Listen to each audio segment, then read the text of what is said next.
Donald Trump had locked down the White House the entire day from the press. You looked at Donald Trump's schedule. It was closed to the press all day. We now know what was taking place. Donald Trump was meeting with the chairman of the Joint Chiefs. He was meeting with his top military advisors to plan an all-out war in Iran. The United States still has about 660,000 troops stationed in the region or nearby, and Donald Trump was asking for advice and guidance, and he was being given strategies for an all-out invasion of Iran. The question does not seem to be if, it seems to be when. The Wall Street Journal has even reported the following. Trump considers return to all-out war with Iran, but is sticking to diplomacy for now. Trump briefed on all-out war options in Iran, but opts to stick with talks at least for this 60-day period until that ends. He told his aides he's fine with negotiations for now, but he's looking what's going to happen on August 18th. Alex Ward, who was behind this article, writes, Trump is actively weighing a return to all-out war with Iran, discussing the possibility with senior officials like Hegseth and the chairman of the Joint Chiefs, Kane. He's sticking with diplomacy for now. The conversation focused on what Netanyahu has been demanding, finish the job, meaning total annihilation of Iran. The warmongers are in control, obviously. Netanyahu visited Israel's so-called security zone, an area in southern Lebanon that Israel claims is a security zone, but which actually belongs to Lebanon. And Netanyahu was there in order to engage in more provocative actions and threats to try to blow up the Iran MOU. Netanyahu was then on various broadcast networks in Israel today saying, we entered Iran twice to save ourselves from destruction. There will be a third time if necessary. And we've heard Israel's defense minister, Israel Katz, saying, we're going to continue to attack Syria. We're going to continue to attack Lebanon. We're going to continue to attack Gaza. No one's going to stop us. And we're preparing for the third war with Iran this year. Netanyahu also said, Israel is the nation state of Jewish people. No Palestinian state will be established here. We will pursue an active security policy. We won't sit back and wait behind fences. And so J.D. Vance notably changed his tune as Donald Trump planning and plotting this all-out war. J.D. Vance went on this Michael Knowles podcast on the Daily Wire. The America that I love, the America that I've sung to you about, that has been a beacon of hope and liberty for 250 years, is currently in the hands of a corrupt, incompetent, and treasonous administration. Tonight, we ask all who believe in democracy and the best of our American experiment to rise with us, raise your voices, stand with us against authoritarianism, and let freedom reign. Hey everyone, I hope you're enjoying the video. We put a lot of time into research, fact-checking, and making sure every story we bring you is informative and meaningful. As an independent channel, your support truly keeps this work going. So if you find value in our reporting, please take a second to like this video, subscribe to the channel, and help us reach more people with stories that matter. Your support means a lot, and it allows us to keep giving our best every single day. Picture this, a stadium in Manchester, England, tens of thousands of people packed in, lights down, and out walks a 76-year-old man from New Jersey with a guitar, one of the most beloved rock stars who has ever lived, the boss, Bruce Springsteen. And instead of just launching into Born to Run, he steps up to the microphone, and in that gravelly, familiar voice, he says something that stops the room cold.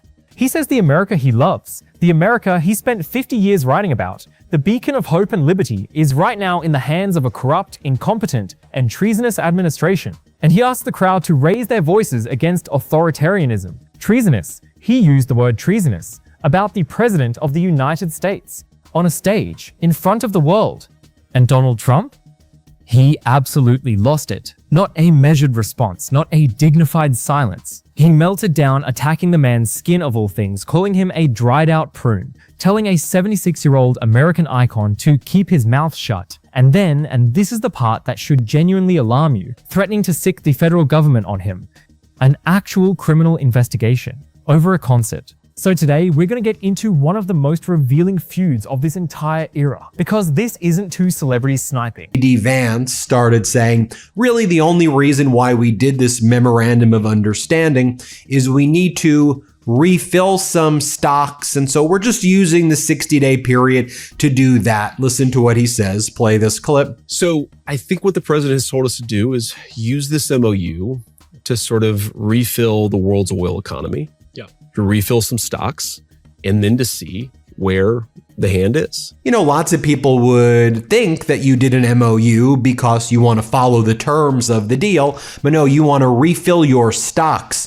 Also, J.D. Vance told Michael Knowles that this is really just the beginning, that we've got a lot of cards we're going to play. We're going to be playing much more games with Iran. I mean, these sickos, do you think this is a game? Do you know how much the American people are suffering right now? And now you're going to send hundreds of thousands of American troops to die in an unlawful and catastrophic war while you openly admit, while you're on these right-wing podcasts, that you're just using the MOU to buy time, to rearm, and to play more cards and games with Iran? Here, play this clip right here. This is the end of the beginning, okay?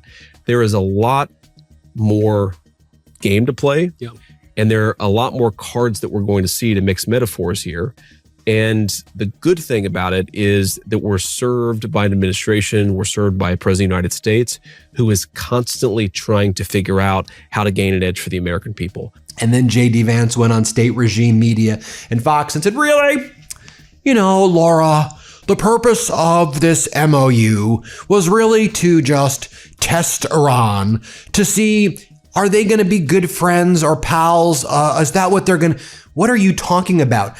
You invaded Iran. You killed little girls in Manab. This war was unlawful and catastrophic from the outset. Iran destroyed the United States in this war. The U.S. looked foolish. We were about to hit tank bottom, so you begged for a deal the way you begged for a ceasefire, and now you keep on violating it. And again, you show how bad faith you are. And it's hard for me to say this as an American, but it is absolutely disgraceful what's taking place. But here's what J.D. Vance says. Play this clip. And I think because of that, what you see in the room, Laura, is I think evidence of a real push and pull in their system. There are people within the Iranian system who recognize the way that they've done business for 47 years is a mistake, and they want to turn over a new leaf. You also see some resistance, some of the old hardliners, some of the old radicals who don't want to change their behavior. Part of what we're trying to do in this negotiation, Laura, is to see how serious they actually are. And to be serious, they've got to not just say the right things, they've got to make real concessions. So whether it's the president, me, anybody else in the negotiation, we care a lot less about what the Iranians say. We care a lot more about what they do. We see some positive signs. Obviously, we see some negative signs. What the president has told us is work the problem, see where the negotiation is going to lead. And if it doesn't lead to a successful resolution on the diplomatic side, we still have a lot of optionality and we've still accomplished a whole lot for the American people. And notice who's out there. This is coordinated communication as Donald Trump is planning the all-out war that the Wall Street Journal speaks of. And who do you think is leaking that to the Wall Street Journal? Obviously, Marco Rubio and the Warhawk neocon contingent who desperately want... They are persecuting people for using their right to free speech and voicing their dissent. They're abandoning our great allies and siding with dictators. And these invasions of American cities will not stand. The America I've written about, that has been a beacon of hope and liberty for 250 years, is currently in the hands of a corrupt, incompetent, and treasonous... This is a rock and roll legend who has become arguably the single most powerful cultural voice standing against this president, and a president so rattled by a song that he wants to send the Department of Justice after the guy who sang it. And by the end, I'm going to bring you right up to this week, the last several days, because what's happening around Donald Trump right now makes Springsteen's warnings look less like rock star hyperbole and more like a man who saw exactly where this was heading. Let's get into it. First, you have to understand who Bruce Springsteen actually is, because it's the whole reason this hits differently than any other celebrity feud. Springsteen isn't a pop star who wandered into politics. He is, more than almost any artist alive, the poet of working-class America. For 50 years, his entire body of work has been about the exact people Donald Trump claims to speak for: the factory workers, the guys whose plants closed down, the small towns that got left behind, the people chasing a dream that keeps slipping away. Born in the USA, the river, Youngstown, the ghost of Tom Joad. This is a man who has spent his whole life singing about the forgotten American, the guy busting his back for a paycheck that doesn't stretch far enough. And that matters enormously here because it means Springsteen has genuine standing with the exact demographic Trump needs. These aren't opposite worlds.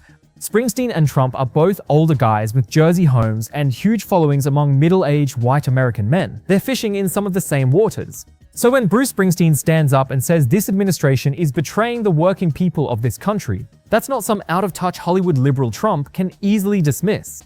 That's the boss. That's a guy a lot of Trump's own voters have loved their entire lives, and Trump knows it. That's what makes it dangerous. All-out war and death and mass genocide. Speaking of, Netanyahu was then on the various programs saying, "We didn't leave Lebanon. We have effectively established a security belt about 10 kilometers inside Lebanon with the agreement of the Lebanese government. And of course, Hezbollah is outraged. The same is true with Iran." I mean, the whole thing is to provoke Iran, apparently, and to continue after the MOU with Iran to try to get the United States back into war. Stop it. The American people don't want to be in this godforsaken war. Then you have MB Ghalibaf, Iran's lead negotiator, realizing all of this is taking place. He's the leader of their parliament as well. He goes, look, even now that we are negotiating with America, we're not negotiating with a friend. We're negotiating with an untrustworthy enemy who will definitely take action against us whenever they find opportunity. In truth, a person can negotiate well only if they are also prepared for war. If it becomes necessary to do this through war and fire, we will do it. We said that if they respond, we will definitely respond again. Lebanese army is being placed at the service of the Zionist regime so that it can ensure the security of the Zionist regime. If they refuse to implement what was discussed, the Trump regime, we are prepared for war, Ghalibaf says. Ghalibaf was then asked, so Trump said that some of this money was going to be buying grain from the United States, only from American farmers. How true is that? Ghalibaf says, not accurate at all. Ghalibaf then says, we are now selling our oil at a 20% premium. If America wants to fight, we also know how to fight as well. If they intend to deprive us of selling our oil, no one will benefit from oil at all. From the day the blockade was actually lifted until today, Ghalibaf says, Iran has exported over 40 million barrels of oil, and this happened in just the last 10 or 12 days. But in the previous 50 or 60 days, we truly didn't export even a single barrel of oil. We were entirely tied up with this issue. The text of the understanding states that passage through the strait without charge is only for 60 days. Iran will under no circumstances back down from its rights in the Strait of Hormuz. These are our territorial waters. Meanwhile, you had Qatar's foreign ministry spokesperson, Majed al-Ansari, said that when Kushner and Witkoff arrived in Qatar, as Iran's foreign ministry spokesperson previously made clear, Iran wasn't showing up. So it was just Witkoff and Kushner and the Qatari mediators. And I'm sure Witkoff and Kushner were just talking about their own personal dealings. Here, play this clip. As I confirmed a while earlier, the U.S. envoy, Mr. Steve Witkoff and Mr. Jared Kushner are here in Doha to meet with the mediators, meaning with the Qatari officials. And the talks will be around all regional issues which are of concern, including, of course, the negotiations with Iran, but also including Lebanon and other files in the region. So they are not here for direct negotiations with the Iranians or related meetings, as we have made clear in the past that the high-level meetings will only happen when the technical meetings are producing results for them to take place, and the technical meetings are ongoing between the parties, whether they are direct or indirect. It keeps moving in and out, according to the logistics of it and the discussions and the way they are progressing. But I can confirm that the technical meetings are still happening, and the mediators are working as go-betweens between the parties in the time being. We're not expecting any high-level Iranian officials at the moment, but as I said, the technical meetings are ongoing since Luzerne, and they haven't stopped since then. Can I ask, whose side are you on, Trump or Bruce Springsteen?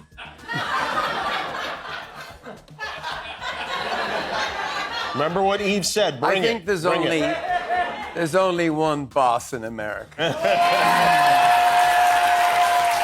I do want to ask you about this because I'm sure you're aware our president gave you a little shout out. How much did Kamala Harris pay Bruce Springsteen for his poor performance during her campaign for president? Why did he accept that money if he's such a fan of hers? Isn't that a major and illegal campaign contribution? What about Beyonce? And how much went to Oprah and Bono? I don't want to cut in on your action. No. Because I know the president at 1 a.m. or 1:30 or whatever that was is usually thinking about you. Sometimes. But two points I'll make. One, to be in the company of Bruce Springsteen, Beyonce, and Oprah. I'd play tambourine in that band. That's what makes him lose it. And this is not new for Springsteen either. He didn't just discover politics. Go all the way back to the 1980s when Ronald Reagan tried to co-opt Born in the USA as some kind of patriotic anthem. Springsteen pushed back and pointed out Reagan clearly hadn't listened to the words, which are actually about a Vietnam vet chewed up and spit out by his own country. He's always understood that his music gets misused by powerful men who don't grasp what it's actually saying.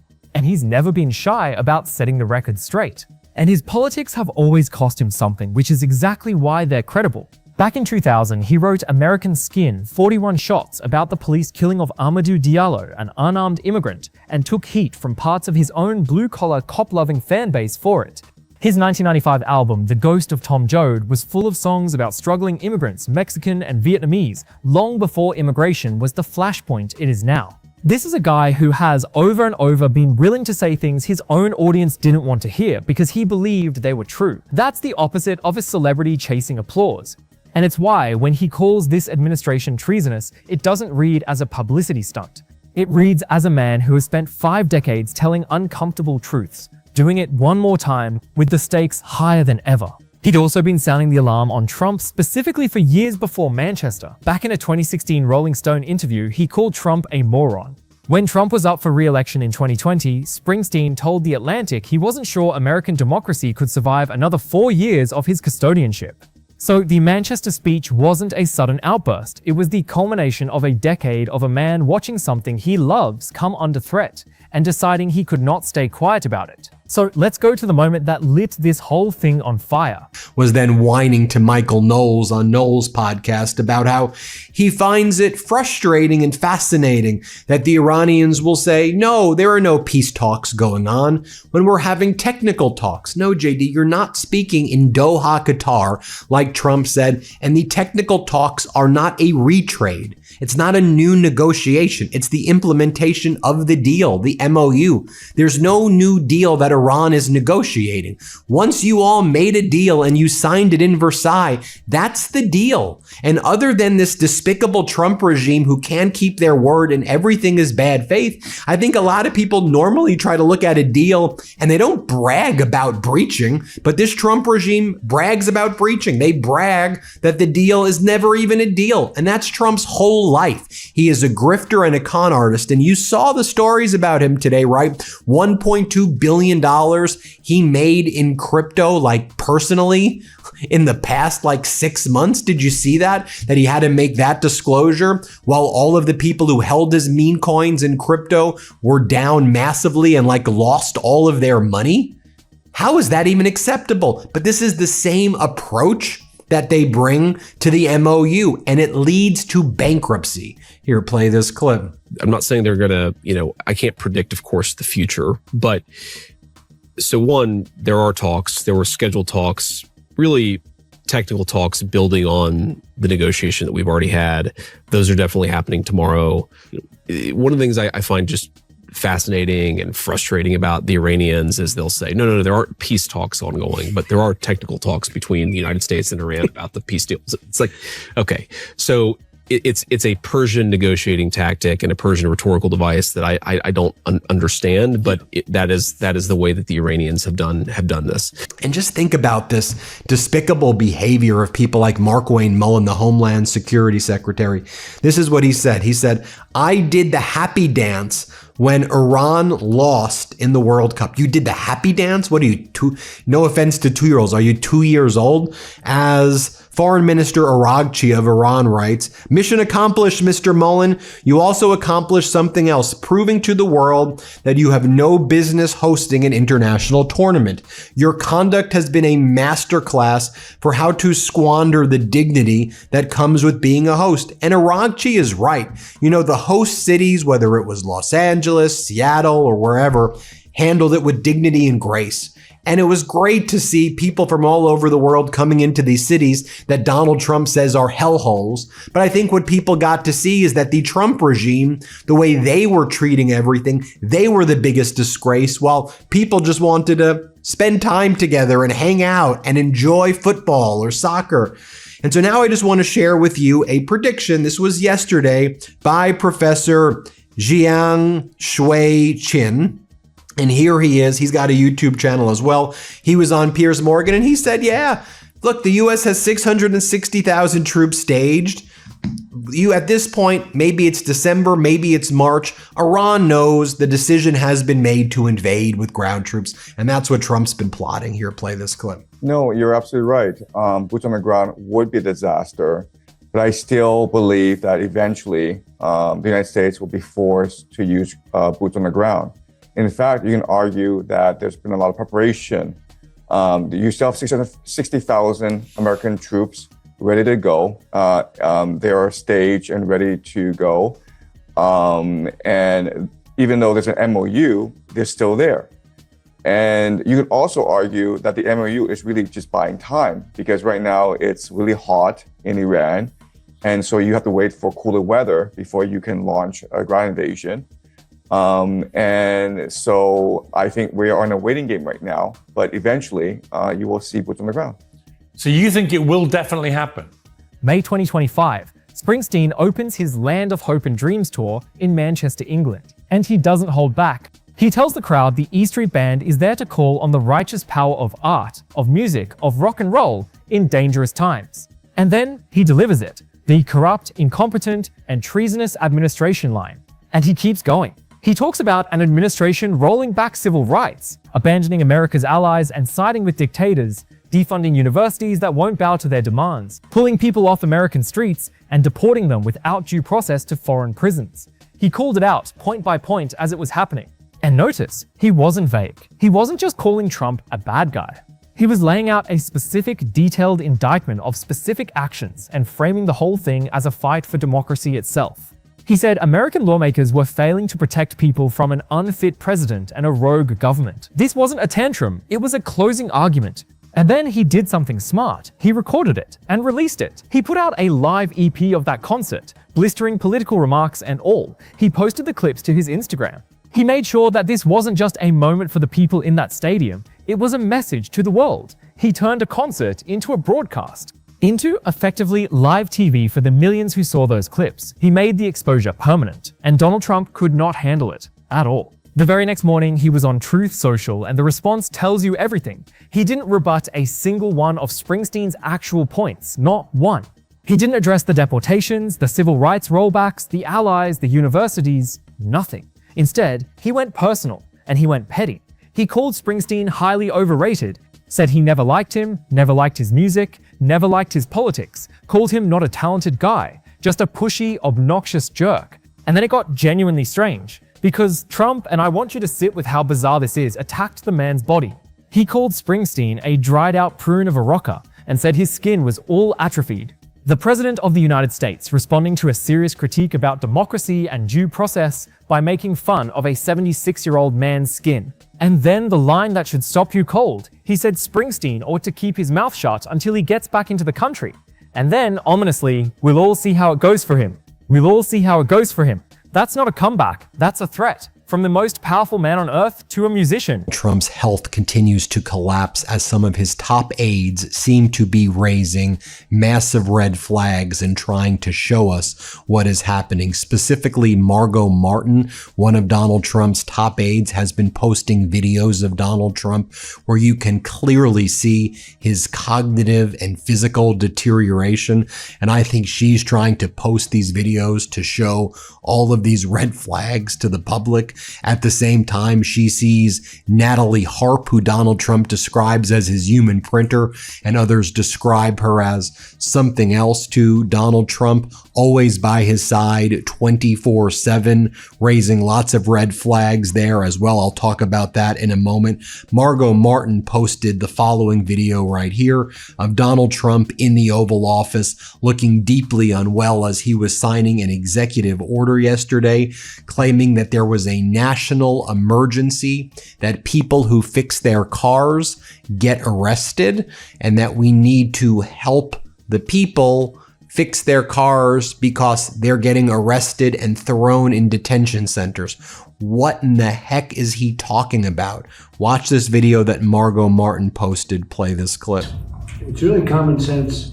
If somebody wants to fix, some of these people are better mechanics than the mechanics in the shop. They're telling the mechanic in the shop how to fix their car or their truck. We signed a truck one a little while ago. So I'm going to sign this and I'll be happy about it. We rule by common sense to a large extent.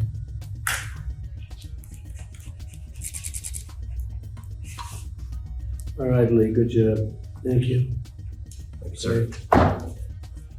Okay. Now, Margot Martin, one of Donald Trump's top aides, also posted this video of Donald Trump walking around the White House grounds and outside in Lafayette Square. And you'll note that Donald Trump can't really walk straight. We've been raising these red flags, but you see it in this video that Margot Martin posted as well. It's as if she continues to post these videos to send signs that this guy is rapidly physically deteriorating. I mean, these videos look bad. Here, play this clip.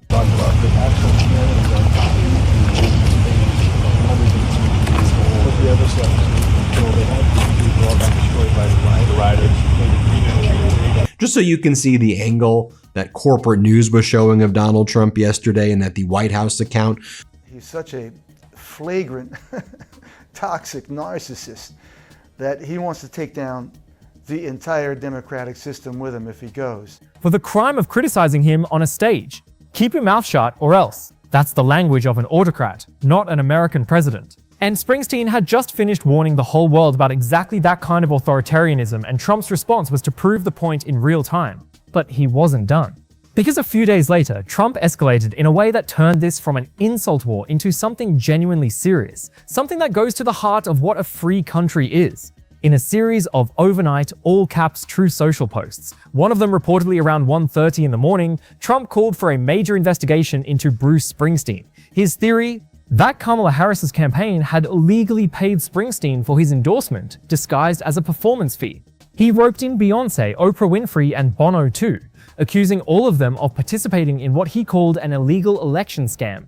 He demanded the Department of Justice look into it. Now, here's the thing you need to know, and it's important. Legal experts said Trump had this essentially backwards and that his theory was wrong.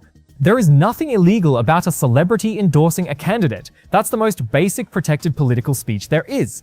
Campaigns are allowed to reimburse the production costs of events. That's normal and legal, but the endorsements themselves, those are free speech, full stop. Oprah said flatly she wasn't paid a personal dime. Beyonce's team said she didn't receive a penny and paid her own way. The whole scam existed only in Trump's posts. But here's why it matters anyway, and why it's so much darker than a petty insult. As one report put it, it almost doesn't matter whether Trump ever actually launches a formal investigation. The threat itself is the punishment. The threat of bringing the full weight of the federal government down on someone because they exercise their free speech, that is a repressive act all by itself. It's designed to make the next artist think twice, to make everyone watching wonder if the boss can get threatened with a DOJ investigation for a concert, what happens to me if I speak up? That's the chilling effect. That's how you make a whole country quieter without ever filing a single charge. out. This was Donald Trump saying that they were arresting all of these people for fixing their cars. Play this clip. Attention, because I noticed they were arresting people for fixing their car. They were arresting people for fixing it. That's not even believable. Anyway, so it's right to fix, and I think it's really common sense. If somebody wants to fix, some of these people are better mechanics than the mechanics in the shop. Now, talking about Natalie Harp for a moment, Donald Trump's human printer. Trump is spending all of his days and nights with her. I think they're calling it policy meetings in the White House right there, but she's always by his side. And when Donald Trump wants whatever the information, the human printer runs by his side and she's got it. But they're doing all of these policy meetings together. If you look at Trump's schedule, as one account notes, Old King Syndrome is a political state where corrupt officials, eunuchs, and the harem ladies work together or against each other to control a doddering, senile ruler to enrich their families and interest groups. While all of this is going on, you have Senator Hassan of New Hampshire pressing for answers after reports that Trump is receiving potentially special treatment and special access to medication as well. It seems that, according to this report by Stat News, that the Trump regime bent the rules of a federal program to provide a highly sought after weight loss drug from Eli Lilly, still in clinical trials, to a single VIP, potentially for free. And it was going to a 79-year-old who's well connected with refractory obesity, obstructive sleep apnea, and pulmonary hypertension. Now I want to bring in Senator Maggie Hassan from the great state of New Hampshire. Senator Hassan, so great to be with you. I want to talk about the letter that you sent RFK Jr. about this experimental drug that's apparently being used by someone in the White House who seems to fit a description of Donald Trump, but regardless of whether it's him or whoever, I think there's a lot of red flags there, though, with Donald Trump's cognitive and physical abilities right now, which we could get into as well. But tell us about this letter that you sent, and why is it important that we focus on this issue too? Look, even in this administration, this letter stands out, right? So people should understand that if there are clinical trials going for a drug that hasn't been approved by the FDA yet, there are situations in which you can apply for a special exemption. It's called a compassionate use exemption, so that somebody who really needs that drug now, who's tried a lot of other things, can get access to what could be a critical drug for them before it's approved. What stands out in this case is a highly placed person at the NIH reached out to the FDA and said, please make a compassionate use exemption for a new weight loss drug for a 79-year-old man who has a couple of other healthcare conditions and who's been on another weight loss drug for about a year and it hasn't worked. And the FDA has now allowed that exemption for this one individual. Now, usually when you get compassionate use exemptions like this, FDA would approve it for a whole cohort of people, other people who could also benefit from this. But in this case, it's just one person who was 79 years old in April when the application was made, who happens to know somebody highly placed at the NIH, and who is getting this drug in all likelihood for free, because when you're in a clinical trial, you get the drug for free, while millions of Americans. And Trump had literally campaigned on retribution, on using the government against his enemies. This was that promise aimed at a rock star. And here's what makes Bruce Springsteen different from almost everyone else Trump has come after. He didn't flinch, he didn't apologize, he didn't soften, he turned the volume up. As the tour rolled on through Europe and then back across America, Springsteen didn't back off the criticism, he made it the spine of the entire show. Night after night, he escalated. In interviews, he called Trump's presidency an American tragedy. He called him a demagogue. He argued that Trump embodied exactly the kind of danger the 25th Amendment and impeachment were written for. In a Time magazine interview, he said Trump doesn't care about the forgotten anybody but himself, which, from the poet of the Forgotten American, is about as sharp a knife as exists. He said many Americans had bought into Trump's lies. And he didn't just talk, he put it in the music. He debuted a new protest song called Streets of Minneapolis, written in response to people killed by immigration agents during protests against ICE raids. He started pulling out American Skin 41 Shots, his song about a police shooting, and reframing it for this moment. He turned his concerts into part rock show, part political rally, leading crowds in chants of "Ice Out," telling them to shout loud enough to be heard at the White House. At one show, he called the administration's approach Gestapo tactics. Give up their health insurance altogether, or are really struggling with their copays and deductibles, especially with the price of pharmaceuticals at the counter. And so it's just really indicative of an administration that thinks there's a special class of people, and if you're well enough connected, you can get whatever you need. You know, it reminds me a lot of, we shouldn't forget, during COVID, when Donald Trump got all of the treatment that people were being deprived of getting, and he got every experimental thing and everything while there was the kind of mounting, death toll there. And it seems to be kind of the MO. And it goes to, I think, just a broader issue, right, of transparency and what the heck is actually going on. They publish this medical narrative that they claim was what Donald Trump was looked at Walter Reed. Then we learn, wait a minute, there were 22 specialists looking at you. And then wait a minute, there's now experimental drugs being talked about. And we all see him physically, and there are lots of red flags there. And so, when you tell us that this is a perfect physical specimen and we can see for ourselves all of this conduct, and it's interesting because a lot of the media, they just don't want to talk about it, but it's a national security risk, and I think a major issue when you see his behavior publicly the way it is. Yeah, look, I just want to be clear. The president of the United States has a really important job, so I want them to get good health care, whoever is in the presidency. But to your point, it's the lack of transparency. It's what we're seeing in real time. I mean, I've never thought Donald Trump was fit to be in office. He shouldn't be our president, but he is.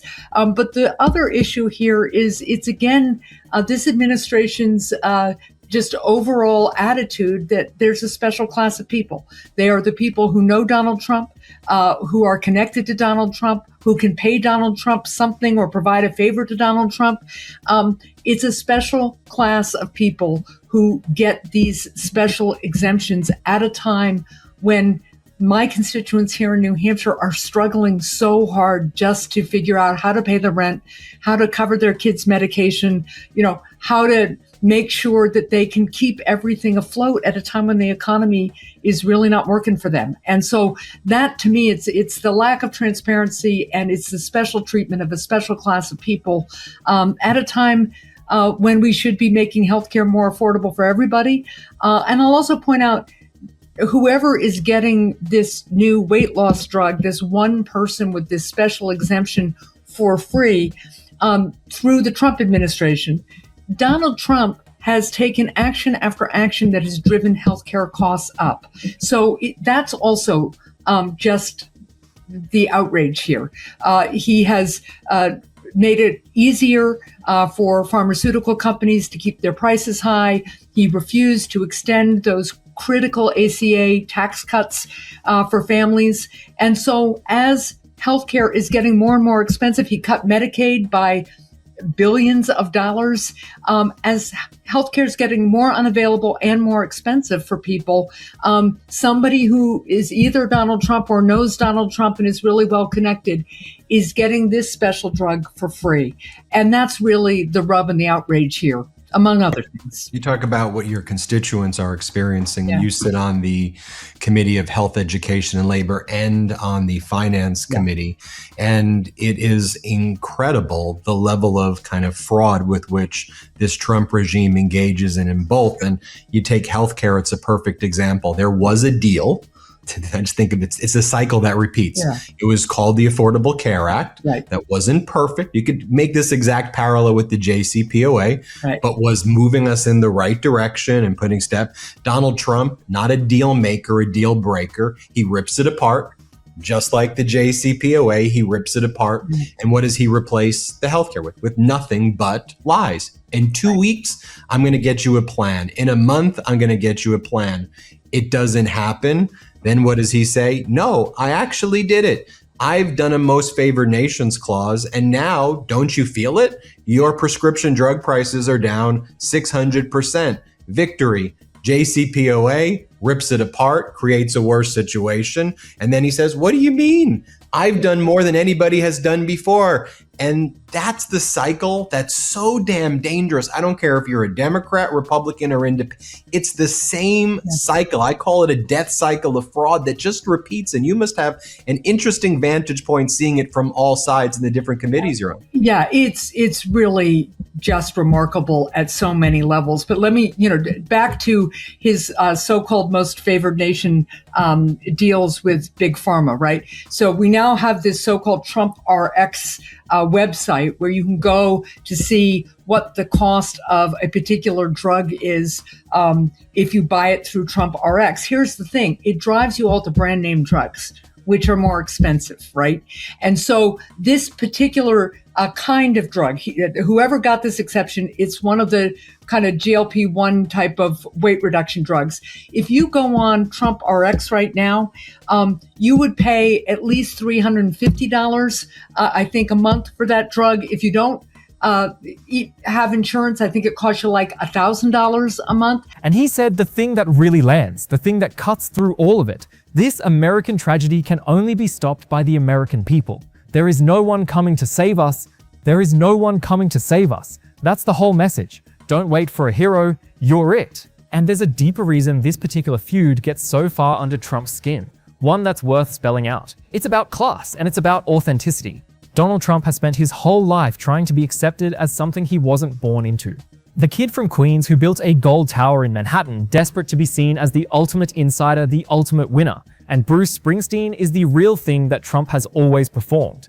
Springsteen actually is the voice of the working man, not because he markets himself that way, but because he earned it song by song, decade by decade, telling the truth about people's lives. Trump cosplays as the champion of the forgotten American. Springsteen has spent 50 years actually being their poet, and on some level, Trump knows the difference.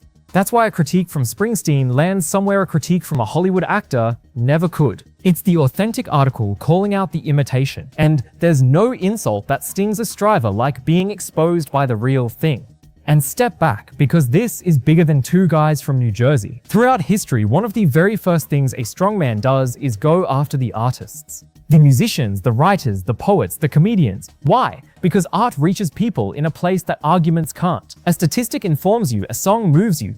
A policy paper about democracy makes you nod. Bruce Springsteen singing about it in front of 80,000 people makes you feel it in your chest. That emotional reach is precisely what authoritarians fear, because you can't fact-check a feeling and you can't easily suppress a song that's already in a million people's hearts. That's why Trump didn't just disagree with Springsteen, he tried to investigate him. Because the threat isn't the argument, the threat is the reach. And Springsteen has more reach than almost anyone alive. And he found allies because when Trump came after Springsteen, other artists rallied. Getting it for free. And you are right, the ACA was intended to get everybody covered with health insurance. So then we could take the next step, which is reduce the overall cost. Once everybody's covered, now you can look at the things we need to do in our healthcare system, reduce the fragmentation, invest in more primary care, those kinds of things, keep hospitals from charging unfair facility fees, for instance. Those are the kinds of things we should be working on right now.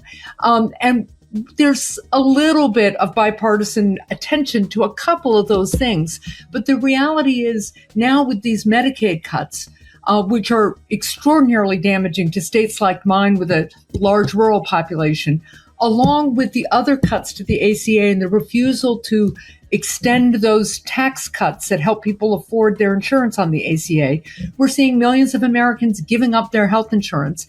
People are still going to get sick. They still are going to need health care, but we're going to have a system that is much less able to respond to their needs. And we know that people are going to defer their health care until they get really sick and need much more expensive and intense health care as a result. So all in all, this is somebody who, as you say, says he's doing one thing while he is doing another, and it is really hurting our country and hurting their healthcare in particular. You know, before we go, I just want to talk about your role on the Finance Committee, because it's a very serious committee and very serious, it's supposed to be very serious thinkers on this. And while there would be different approaches of how, you and certain Democratic colleagues may approach the numbers or how Republicans would, and we could have those types of structural debates. We never really made up the numbers and had fake numbers and fake data. Yeah. That was always viewed as that's what Bernie Madoff and frauds do who go to prison and go to jail. So we would have our arguments, but we would at least have the data. Yeah. What deeply concerns me right now, and I want to get your perspective because your Republican colleagues to me have been sucked right into Bernie Madoff universe. And you know these people probably behind the scenes as, wow, how that's happened to you, which is, Trump will say $21 trillion, $19 trillion have been brought in. These are deeply fake numbers. Like they're not anywhere true. And so we are now structural, not the Democratic side, but these Republican colleagues of yours have embraced fake data and numbers from a finance perspective that aren't even close to being tethered to reality. So how do you even have conversations with people who are literally living in Bernie Madoff world on steroids, or Enron? Our country looks like Enron right now on steroids. Look, we continue just to push to get witnesses in front of the Finance Committee who do have the real numbers and refute some of what is being spewed out by the Trump administration and some of his closest advisors. But, it's not just fake financial data, it's fake health data. You've heard the president say, pregnant women shouldn't take Tylenol, because maybe that causes children to develop autism. We know that's not true. We know that's not right. And yet we are having to pay our attention to refuting that rather than actually coming together to continue to invest in the research that actually is getting closer to determining what causes autism. We have seen my Republican colleagues embrace false information about mifepristone in an attempt to outlaw mifepristone altogether, which would, of course, really limit women's capacity to control their own bodies and make their own reproductive decisions. So it permeates everything. And right now, our job has been to try to kind of level that playing field, get real data out there to people, and try to talk to our colleagues about coming our way to address those things that we know they're hearing from their constituents about just as much as we are hearing from ours. Behind the scenes, I get some Republicans acknowledging that they don't agree with the president's misrepresentation of data, for instance, or misrepresentation about certain kinds of health cause and effects. But it is very hard in this environment to be doing the productive work we should be doing to move things forward, to address the challenges that Americans want us to address and generally have overall agreement about. And not, to your point, exactly how to do it, exactly what kind of healthcare system would cover everybody and help lower costs.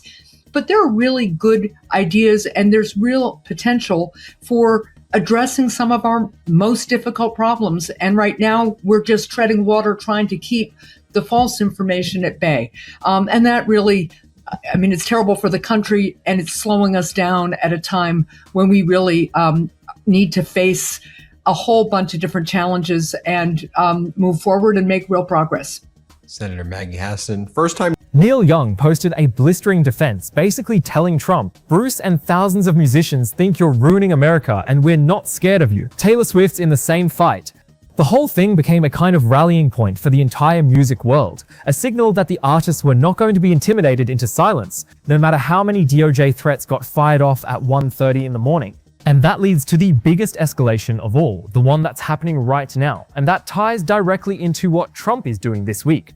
Because Springsteen and the guitarist Tom Morello from Rage Against the Machine announced their own festival. It's called Power to the People. One day in October at a venue just outside Washington, D.C., and here's the detail that matters. 1 month before the 2026 midterm elections. The lineup is enormous. The Foo Fighters, Dave Matthews, Joan Baez, Public Enemy, Jack Black, a whole army of artists. A portion of the proceeds goes to voting rights organizations. It's a rock festival explicitly designed as a pre-election political statement. Springsteen turning his fury into organized, mobilized action aimed squarely at the ballot box. And why does that timing, that whole idea, matter so much right now? Because of what Donald Trump is doing this very week. So let's come to the present. This week, Because if Springsteen has spent a year warning that this administration is authoritarian, incompetent, and testing the limits of democracy, this week gave you the evidence in real time on multiple fronts at once. Start with the biggest one. This week, the United States Supreme Court handed down a set of rulings that go to the absolute heart of Springsteen's warnings about the concentration of power. According to CNN, the court expanded Donald Trump's power to fire officials at the independent agencies, the watchdogs, and regulators specifically designed to operate at arm's length from the president so they can tell him no. And to do it, the court overturned a precedent that had stood for nearly a century, a foundational rule built precisely to stop a president from turning every independent watchdog into a personal loyalist. Gone. And listen to how one of the justices described it. Justice Sonia Sotomayor, in her dissent, wrote that the decision promises only chaos. So we got all these ways to lower costs on the price of housing, and Donald Trump just doesn't care, and he openly says so. The guy who ran for president saying, I will lower costs on day one. Remember that? Ran for a year, said, I will lower costs on day one. That is the guy who now we're on day 500 and whatever. Cost of groceries is up, cost of gasoline is up, cost of utilities is up, cost of healthcare is up. Oh, and the cost of housing is up. We've got a bill here that could help bring down one of those costs. And he says he just doesn't care. Not he's mad, not there's something bad in it. He just doesn't care. I really am stunned.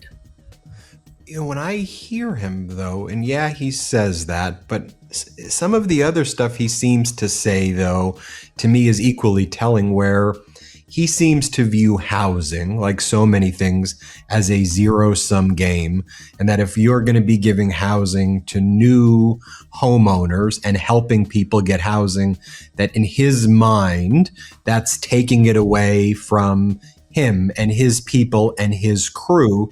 And so it actually seems in a way to me that his bluff got called on housing. Like we've seen a lot now in this Epstein files, it reaches its conclusion. You see that he was the cabal. He was the cover up to begin with. He hates the JCPOA, but never had an healthcare. He never had a plan. And so you take this to its logical conclusion, and he actually seems that he's doesn't want housing. Like, to me, it's even deep, you know, and now they're trying to say, well, it was because we want Save America, which is the Voter Suppression Act. But it actually seems his intentions are revealed that he actually doesn't want new housing because he views that as a harm to his rich friends. You know, it's really interesting how you would draw that connection, because look at what happened. Why are all those costs that I was just talking about up? Right? It's not gravity. It's not, you know, like, oh, that's just how two molecules react when they bump into each other. It's policies that he followed. It's his tariff policies have driven up costs. His energy policies have driven up costs. Lordy, his healthcare policies have driven costs through the roof for millions of Americans. And his bombing halfway around the world and closing the Strait of Hormuz has driven up costs. All of his policies have pushed costs up. And as you say, here is the one time, I hadn't thought about it the way you describe it. We actually call his bluff and say, here's a way you could bring down costs, but it's bringing down costs for working people. It's getting more apartments built. It's getting more manufactured housing built, which is often the most affordable. It's getting access to more single-family homes. A sitting Supreme Court justice warning the nation that handing one man this much power to purge the officials who check him invites chaos. That's not Bruce Springsteen at a concert. That's the Supreme Court of the United States, saying, in essence, the same thing. Think about the through line. Springsteen's core charge, the thing he said in a dozen different ways, is that this is a man accumulating power he shouldn't have, dismantling the guardrails, making himself answerable to no one. And this week, the highest court in the land made that easier. It handed him more power to fire the very people whose job is to say no. The rock star was pointing at the disease. The court just weakened the immune system. But, and we deal in the full truth here, not just the parts that fit the thumbnail, it was not a total victory for Trump this week. And that matters because it shows the guardrails bent but didn't all break. 2 of those Supreme Court rulings went against him, and they're worth understanding. First, Trump has been trying to fire Lisa Cook, a governor of the Federal Reserve, the institution that runs the nation's money and is supposed to be fiercely independent from political pressure. He tried to remove her immediately over allegations of mortgage fraud that she denies. And this week, the Supreme Court told him no, he couldn't fire her on the spot because she was entitled to proper notice and a fair chance to respond. And Trump's reaction? Exactly what you'd predict from everything in this video. He went straight to Truth Social and vowed to take appropriate action immediately to get rid of her anyway. The court says follow the process, and his instant public reflex is to find the workaround. The same reflex that fired off a DOJ threat at Springsteen for a concert. Second. And this one's even bigger for the midterms. The Supreme Court upheld state laws that count mail-in ballots arriving after Election Day, a direct rebuff of Trump's years of attacks on mail-in voting. And his response was immediate. He demanded Congress pass something he's calling the Save America Act, which would sharply restrict mail ballots and impose strict new ID and proof of citizenship requirements to vote. So he loses at the court on voting rules, and within hours, he's trying to rewrite the voting rules through Congress instead. And the term isn't even over. The court is still set to rule on whether he can end birthright citizenship, the 14th Amendment guarantee that if you're born here, you're a citizen. Now connect that back to Springsteen's festival, Power to the People, 1 month before the midterms, raising money for voting rights groups. When you see a president losing a Supreme Court fight, is not seeing a big profit opportunity for the Trump family or for his close-in buddies.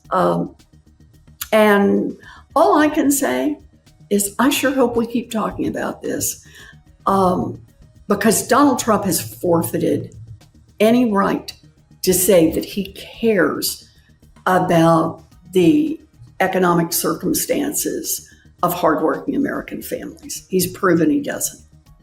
Right. I mean, if you even look at the horrific, catastrophic consequences of this unlawful war in Iran, I mean, we even see this past weekend what seemed to be more and more market manipulation yet again.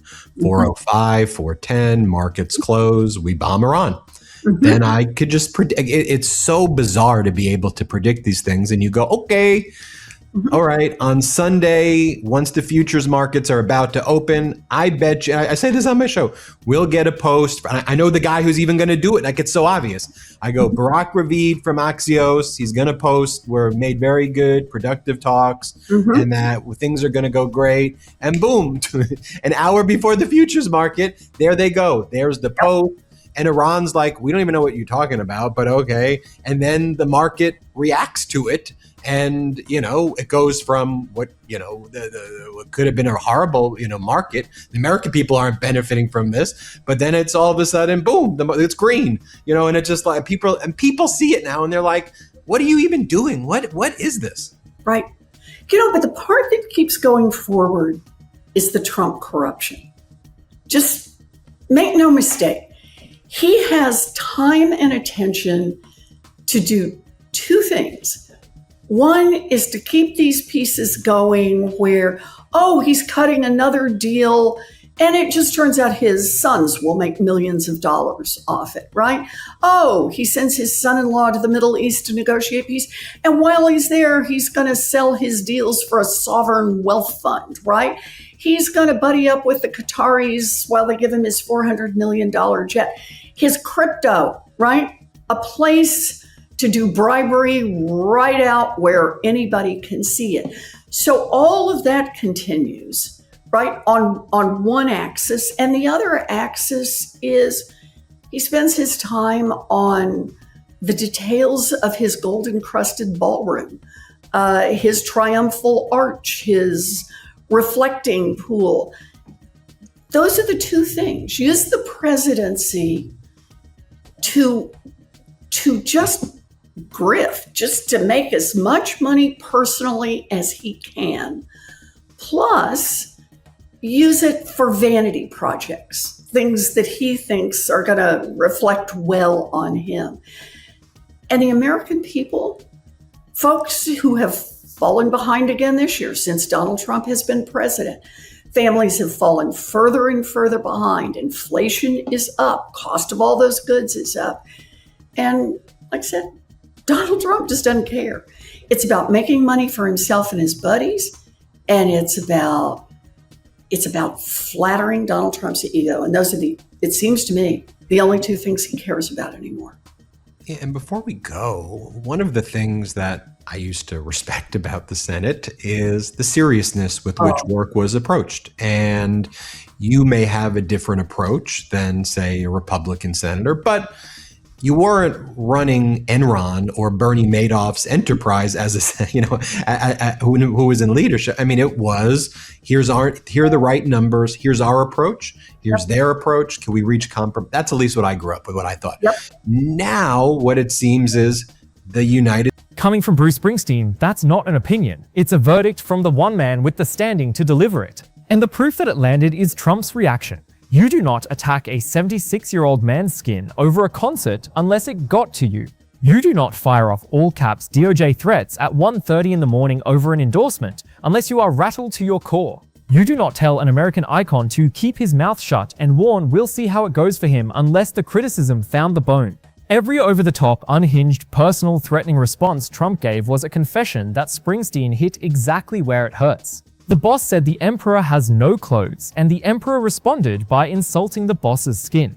You could not write a clearer admission. He's the most powerful man on earth. This week he got even more powerful, more firing power, fewer checks, the Supreme Court bending his way. And he still can't make one 76-year-old rocker from New Jersey stop calling him corrupt, incompetent, and treasonous from the biggest stages in the world. He threatened him with the government, and Springsteen wrote more protest songs. He insulted him, and Springsteen built a festival 1 month before the election. He told him to keep his mouth shut, and Springsteen got louder and louder and louder. Because Bruce Springsteen figured out the one thing that actually terrifies a man like this. It's not an argument. It's not an insult. It's a room full of working people, Trump's people, the people he needs, all singing along with the guy who's telling them the truth. That's the sound Donald Trump cannot drown out. And Springsteen is going to keep making it every single night until the last show. There is no one coming to save us, he keeps telling those crowds, but a whole lot of people are finally starting to sing along. And that scares the most powerful man in the world more than any weapon on earth. The United States Senate, when it's controlled by Republicans, is like Enron in its last days, or like the Madoff, and it is literally cooking the books and using fake numbers that aren't real. $21 trillion it's completely fake. It's not, outrageously fake numbers. And then when you are conducting these hearings and cross-examining the different nominees and people in Trump's orbit, and you're asking them very basic questions. What is inflation currently? Is that more or is that less than Madam Senator, I'm just asking is more. Now here's wage growth. Is it more or is it less than wage growth? Well, can you answer the question? And so the idea that this whole thing, I think in the American people see it, and you cross-examine these Trump witnesses and expose it on a weekly basis, that's it's like Bernie Madoff. It's like a Trump organization being run by your Republican colleagues. Yeah. On this kind of thing, I've gotten to where I do. I just ask the most basic facts. These aren't things like, there's a Democratic view of this and a Republican view of it. I really was the one you're talking about here. I'm asking the guy who wants to be the head of the Council of Economic Advisors. And do you know what the statute actually says? The job of this person is to give the President of the United States independent economic advice. Make sure that the President knows what reality is. So I start him with the most basic question. What's inflation running at today? And it's right there. You can see it. It's right there. You can see it. We had just gotten the reports from the federal government. It's there. And blah, blah. The guy cannot give an answer. So I give him the answer. And is that higher or lower than it was when Donald Trump was sworn in? Can't give an answer. I give him the answer. So he said higher or lower. It's like pulling teeth. And the importance of that is this means that one of the people whose legal responsibility is to sit near the president and say, Mr. President, I know you want to do this thing, but we've got a problem over here. And here's what the problem looks like. This is a guy who cannot even answer a basic factual question. I think that disqualifies him for this job. And I am deeply, deeply worried about the fact that that's exactly who Donald Trump picks to be his economic advisor. I think of it as just insulating Donald Trump from reality. That's what he wants. And he'll pull it off as long as the Republicans let him get away with it. Well, are you going to let him get away with it or what? Well, I mean, just talk very briefly before we go about the, what this looks like differently if Democrats take control. Oh, come on. Midterms. If Democrats take control, some things change dramatically. The first one is that we are the ones who become the chairs of the committee, and we are the ones who run the two chambers.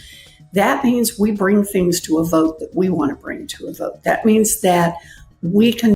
Hey, if you made it all the way here with me, thank you. Genuinely, you're the entire reason this channel exists, and I don't take a single second of it for granted. We're independent here. No giant network sitting on top of us, no corporate bosses deciding what we're allowed to say. And after hearing how this president threatened a rock star with the Department of Justice for a concert, you understand exactly why that independence matters so much. It's just us doing the digging, going through the actual reporting from CBS, from CNN, from Rolling Stone and Variety and the AP, checking every source and tying it all together from the Manchester show all the way to this week's Supreme Court rulings and the festival war playing out right now. So if this gave you a new way to see all of it, hit that like button right now. It takes 1 second and it genuinely helps us beat the algorithm. Subscribe if you're not already and tap the bell so you don't miss the next one, because with this administration, believe me, there's always a next one, usually by tomorrow.